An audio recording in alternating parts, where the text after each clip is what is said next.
કરજણના કંડારી ગામ પાસે national highway 48 પર કરોડો રૂપિયાના ખર્ચે બનાવેલો નવો બ્રિજ માત્ર 1.5 જ મહિનામાં બિસ્માર થઈ જતા તંત્રની પોલ ખુલી ગઈ।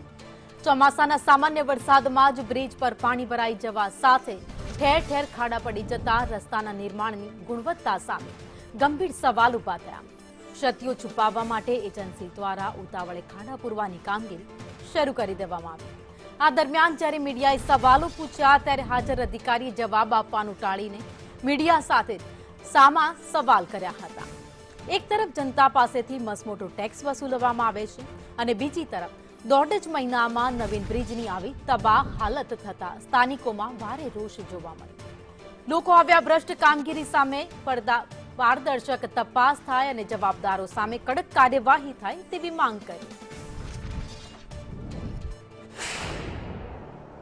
આ રોડને હજુ બને અને ચાલુ થયે 1 મહિનો નથી થયો। પહેલા જ વરસાદની અંદર ભ્રષ્ટાચારના ભૂવા રોડ પર દેખાય છે।